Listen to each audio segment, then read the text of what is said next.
Bismillahirrahmanirrahim. Assalamualaikum warahmatullahi wabarakatuh. Perkenalkan, saya Muhammad Rifai beserta 4 teman saya, Aryo Rinaldi, Nadira Alwazafira, Muhammad Alamsyah, dan Tommy Ferdiansyah Balado. Kami dari kelompok 1 akan menjelaskan tugas bahasa Indonesia ya, terkait penggunaan huruf, penulisan kata, dan unsur serapan. Baik, di sini saya akan menjelaskan yang pertama terkait penggunaan huruf. Penggunaan huruf di sini sangat berkaitan ya dengan ilmu fonologi atau ilmu yang mempelajari tentang bunyi. Di Indonesia sendiri, dalam bahasa Indonesia sendiri, kita kenal ada 26 abjad, 5 huruf vokal dan 21 sisanya adalah huruf konsonan gitu. Yang mana dari huruf-huruf tersebut bisa menimbulkan atau memunculkan bunyi yang berbeda-beda gitu, yang bermacam-macam. Selanjutnya yang pertama adalah huruf vokal gitu. Huruf vokal kita ketahui sendiri ada 5 ya, a, e, i, o, u.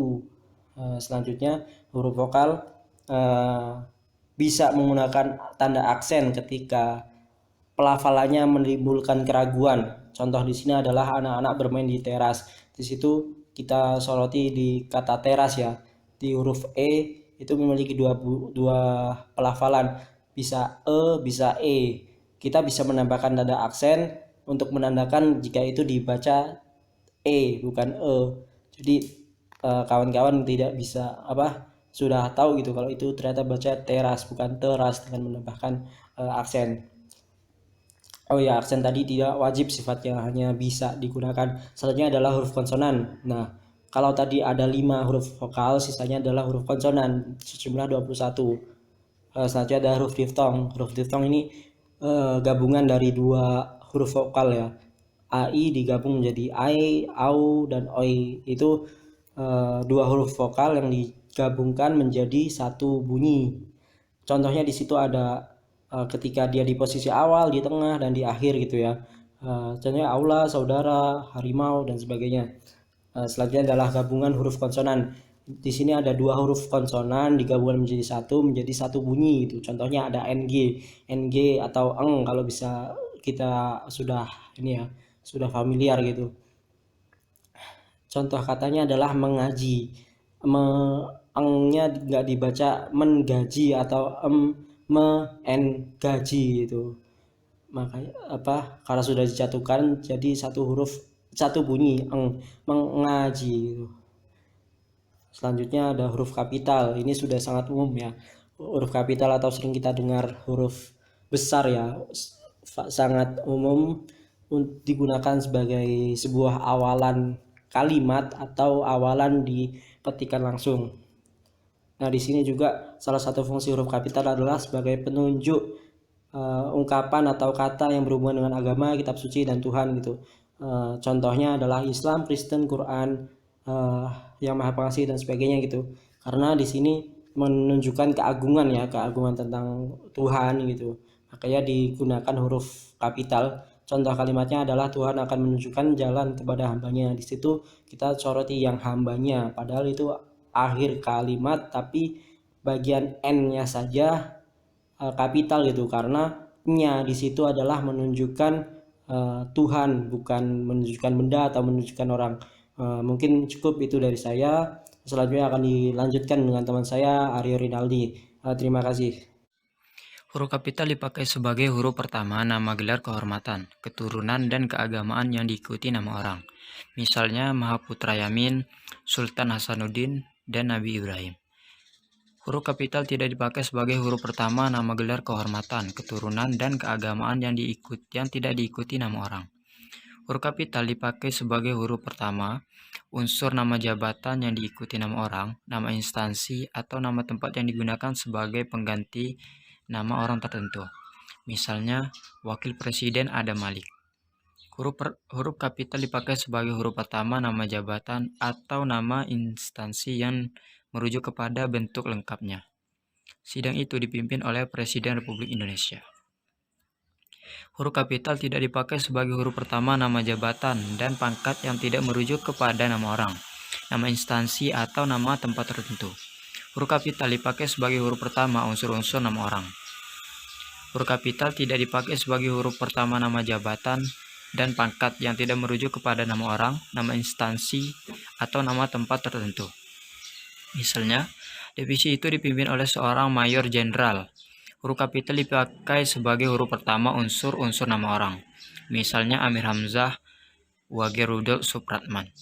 Huruf kapital tidak dipakai sebagai huruf pertama seperti pada de, van, dan der dalam nama Belanda, pon dalam nama Jerman, atau da dalam nama Portugal. Dalam nama orang tertentu, huruf kapital tidak dipakai untuk menuliskan huruf pertama kata bin atau binti. Huruf kapital dipakai sebagai huruf pertama singkatan nama orang yang digunakan sebagai nama jenis atau satuan ukuran. Huruf kapital dipakai sebagai huruf pertama nama bangsa, suku bangsa, dan bahasa, misalnya bangsa Eskimo. Huruf kapital tidak dipakai sebagai huruf pertama nama bangsa, suku, dan bahasa yang digunakan sebagai bentuk dasar kata keturunan, misalnya pengindonesiaan kata asing. Huruf kapital dipakai sebagai huruf pertama nama tahun, bulan, hari, dan hari raya, misalnya tahun Hijriyah, bulan Agustus. Huruf kapital dipakai sebagai huruf pertama unsur-unsur nama peristiwa sejarah. Huruf kapital tidak dipakai sebagai huruf pertama peristiwa sejarah yang tidak digunakan sebagai nama.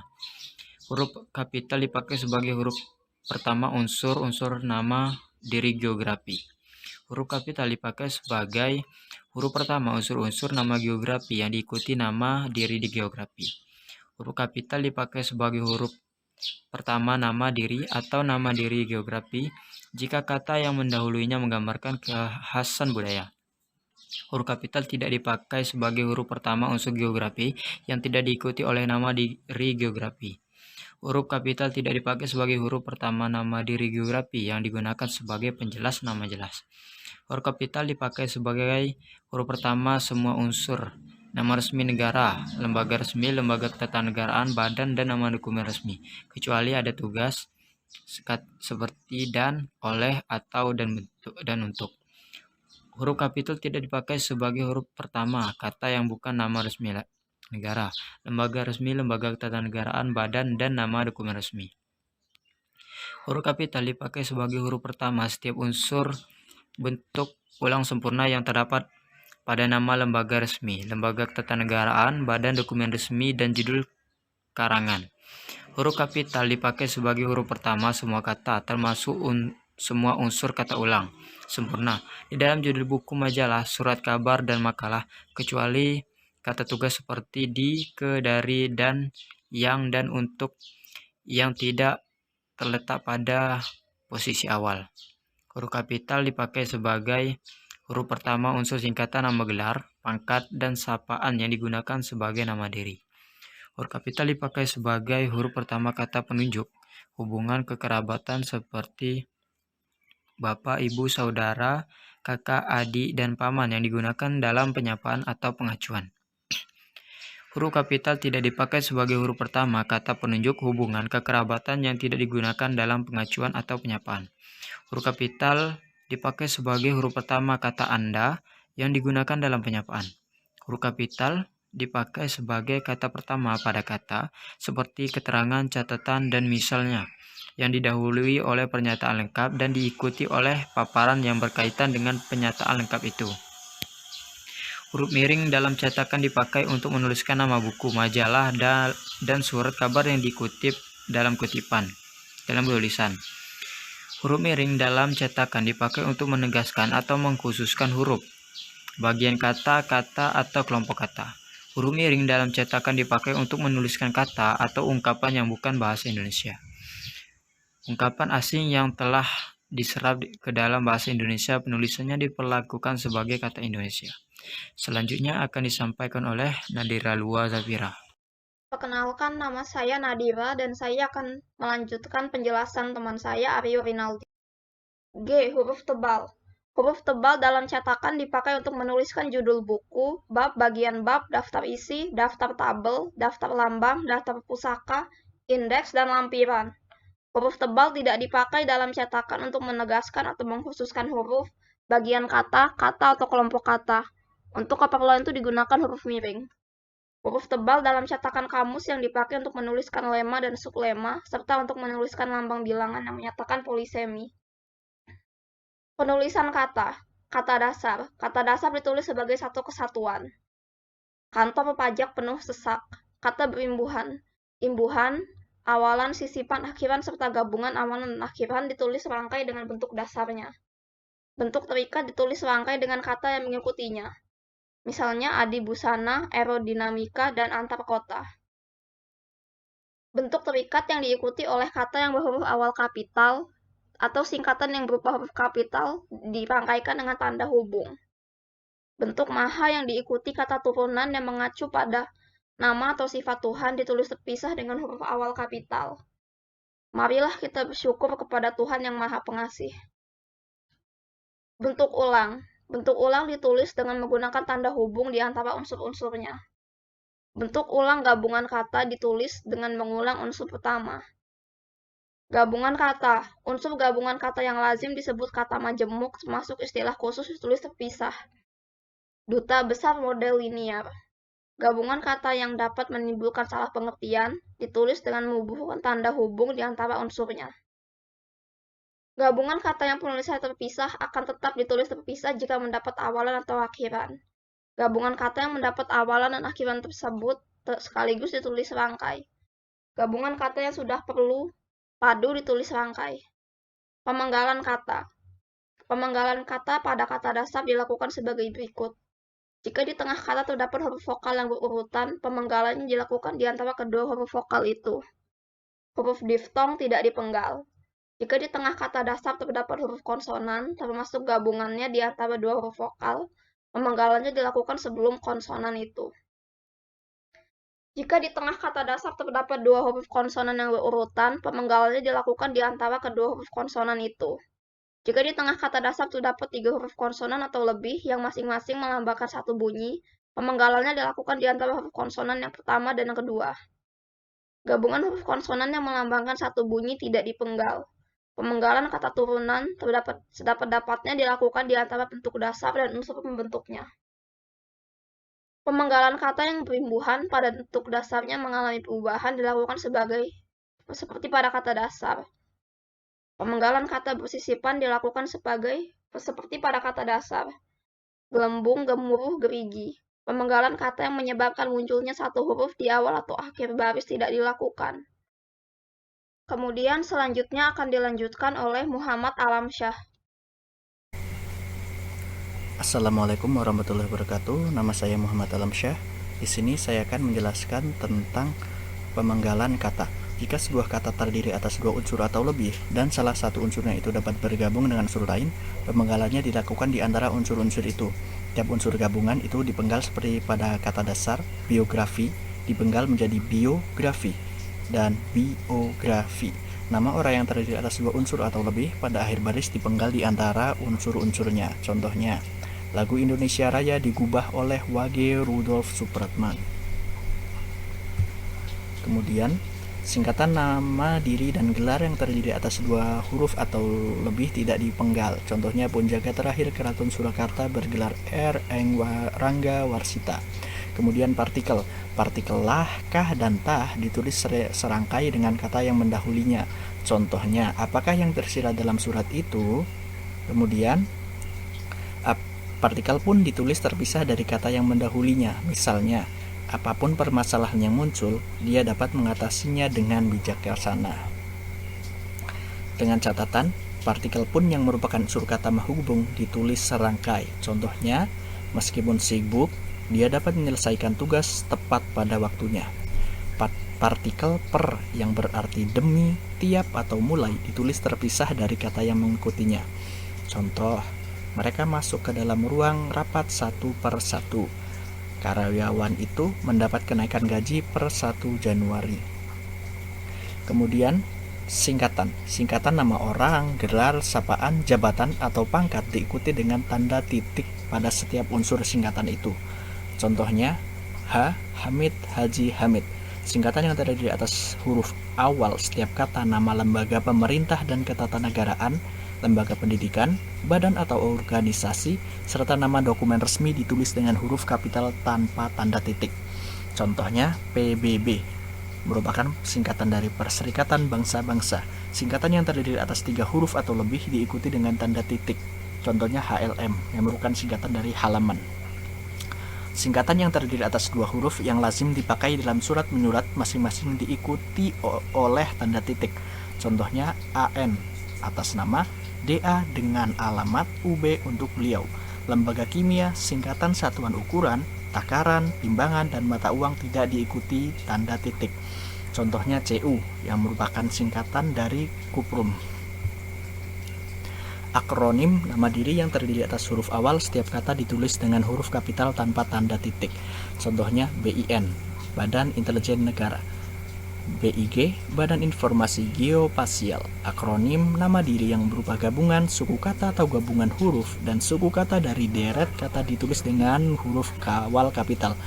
Contohnya Bulog merupakan singkatan dari Badan Urusan Logistik. Akronim bukan nama diri yang berupa gabungan huruf awal dan suku kata atau gabungan suku kata ditulis dengan huruf kecil. Contohnya IPTEK merupakan singkatan dari Ilmu Pengetahuan dan Teknologi. Kemudian Pemilu, Pemilihan Umum. Yang selanjutnya adalah angka dan bilangan. Angka Arab atau angka Romawi lazim dipakai sebagai lambang bilangan atau nomor. Contoh dari angka Arab 0, 1, 2, 3, 4, dan 5 dan seterusnya. Kemudian angka Romawi 1, 2, dan seterusnya. Bilangan dalam teks yang dapat dinyatakan dengan satu atau dua kata ditulis dengan huruf, kecuali jika dipakai secara berurutan seperti dalam perincian. Mereka menonton drama itu sampai 3 kali. Bilangan pada awal kalimat ditulis dengan huruf. Contohnya 50 siswa teladan mendapat beasiswa dari pemerintah daerah. Kemudian apabila bilangan pada awal kalimat tidak dapat dinyatakan dengan satu atau dua kata, susunan kalimat digubah. Contohnya panitia mengundang 250 orang peserta. Dan penulisan yang perlu dihindari yaitu 250 orang peserta diundang panitia. Angka yang menuduskan bilangan besar dapat ditulis sebagian dengan huruf supaya lebih mudah dibaca. Contohnya, dia mendapat bantuan 250 juta rupiah untuk membangun usahanya. Angka bilangan untuk menyatakan A, ukuran panjang, berat, luas, isi, dan waktu, serta B, nilai uang. Kemudian angka dipakai untuk menomori alamat seperti jalan, rumah, apartemen, atau kamar. Contohnya Jalan Tanah Abang 1 nomor 15. Angka dipakai untuk menomori bagian karangan atau ayat kitab suci. Penulisan bilangan dengan huruf dilakukan sebagai berikut. Setengah atau seperdua ditulis 1/2, 1/16 ditulis 1/16. Sekian dari saya. Penjelasan berikutnya akan disampaikan oleh Saudara Tommy Ferdiansa Albarado, kepadanya dipersilahkan. Halo semua, perkenalkan nama saya Tommy dan di sini saya akan melanjutkan presentasi dari Saudara Muhammad Alaminsyah. Penulisan angka yang mendapat akhiran an dilakukan dengan cara seperti ini, contohnya. Terus ada penulisan bilangan dengan angka dan huruf sekaligus, dilakukan dalam peraturan perundang-undangan. Terus penulisan bilangan yang dilambangkan dengan angka dan diikuti huruf. Bilangan digunakan sebagai unsur nama geografi ditulis dengan huruf. Ini saya akan coba lebih singkat dengan tanpa menjelaskan contohnya. Contohnya bisa dibaca sendiri. Kalau ada kata ganti ku dan kau ditulis serangkai dengan kata mengikutinya, sedangkan ku, mu, dan nya ditulis serangkai dengan kata mendahulunya. Kata sandang, si, dan sang itu ditulis terpisah dari kata mengikutinya. Terus huruf awal sang ditulis dengan huruf kapital jika merupakan unsur nama Tuhan. Lalu materi serapan. Dalam perkembangannya bahasa Indonesia menyerap unsur dari berbagai bahasa, dari bahasa daerah hingga bahasa asing. Berdasarkan taraf integrasinya, unsur serapan dalam bahasa Indonesia dibagi menjadi 2 kelompok besar. Pertama, unsur asing belum sepenuhnya terserap ke dalam bahasa Indonesia. Dalam hal ini, penyerapan diusahakan agar rajanya diubah seperlunya sehingga bentuk Indonesia masih dapat dibandingkan dengan bentuk asalnya. Contohnya ini salah satunya bukan huruf A bahasa Arab yang awalnya dari pengucapan O menjadi A. Contohnya seperti ini, ada kodor jadi kadar, sahabat jadi sahabat. Ini huruf Ain Arab, awal suku kata menjadi A, I, U.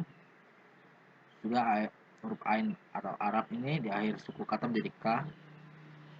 Lalu ada A yang ada 2 jadi A1 atau huruf tunggal.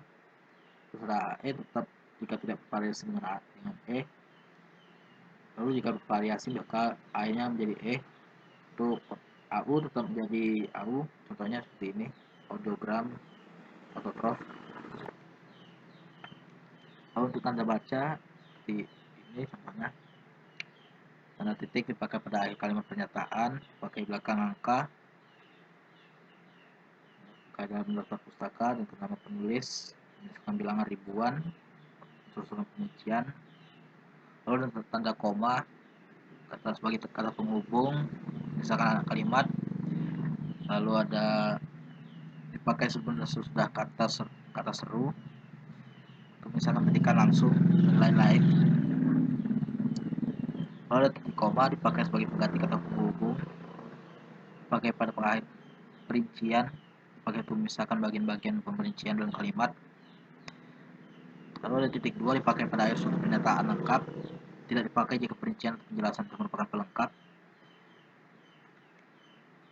Lanjut.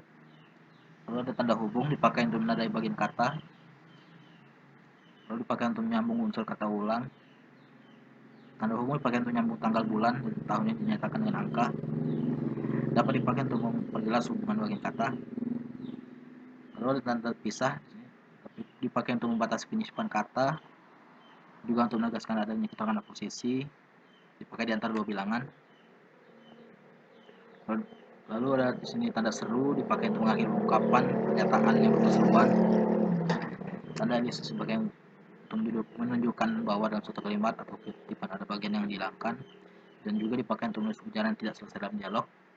Tanda petik dipakai untuk mengapit petikan langsung, terus mengapit judul sajak, lagu, film, dan lain-lain.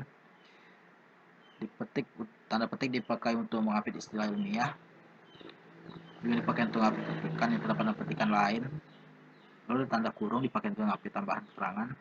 Tanda kurung siku dipakai untuk mengapit huruf kata, dan juga untuk mengapit keterangan dalam kalimat penjelas. Lalu tanda garis miring dipakai dalam nomor surat, nomor pada alamat, juga dipakai sebagai pengganti kata dan atau serta setiap. Lalu terakhir tanda penyikat dipakai untuk menunjukkan penghilangan bagian kata atau bagian angka tahun.